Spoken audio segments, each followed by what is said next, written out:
Tagaytay City, isang tanyag na pasyalan na kilala sa malamig nitong simoy ng hangin at payapang tanawin. Ngunit noong July 10, 2024, ang katahimikan ng sikat na The Lake Hotel ay binalot ng matinding kilabot. Isang hotel attendant ang pumasok sa isang street level room upang maglinis, ngunit ang kanyang nadatnan ay isang eksenang pang-horror film. Tatlong bangkay ang nakabulagta sa sahig, nakagapos ang mga kamay at paa, at ang mga muka ay silyado ng makapal na packaging tape. Paano naging pugad ng karumal-dumal na pagpatay ang isang mamahaling bakasyon? At sino ang pumatay sa kanila? Agad na kinilala ng Tagaytay City Police ang mga biktima. Ang Australian national na si David James Fisk, 57 years old, ang kanyang asawang Filipina-Australian na si Lucita Cortez, 55 years old, at ang kamag-anak nitong si Mary Jane Cortez, 30 years old.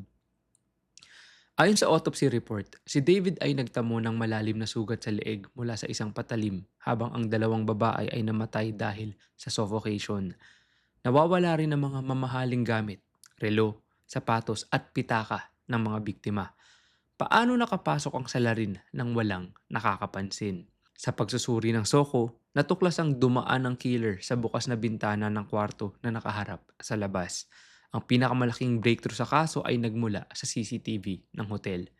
Nahagip ng kamera ang isang lalaking naka-face mask, ngunit sa isang pagkakataon ay bahagyang bumaba ang face mask nito, dahilan upang makilala ng tatlong empleyado ang kanyang muka. Siya ay si Ronel, 33 anyos, isang dating swimming pool cleaner ng mismong hotel. Dahil sa tindi ng paghahanap ng pulisya, noong July 16, 2024, tuluyan ng sumuko si Ronel sa alkalde ng Tuy, Batangas, kung saan siya nagtago. Sa kanyang nakasulat na pag-amin, ibinunyag niya ang motibo: matinding paghihigante o resback sa management ng hotel matapos siyang sibakin sa trabaho noong Marso dahil sa hinalang pagnanakaw.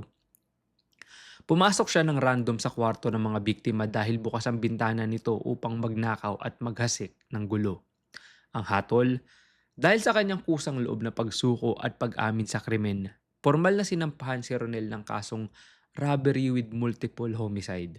Siya ay nahaharap sa habang buhay na pagkakabilanggo na walang posibilidad ng parol.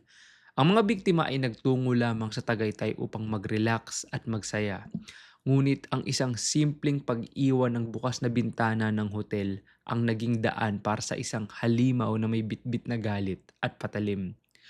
Ang trahedyang ito ay nagiiwan sa atin ng isang tanong. Sa gitna ng ating paghahanap ng kapayapaan at bakasyon, sapat nga ba ang seguridad ng mga lugar na ating binabayaran o tayo ba mismo ang nagbubukas ng pinto para sa sarili nating kapahamakan dahil sa maling tiwala?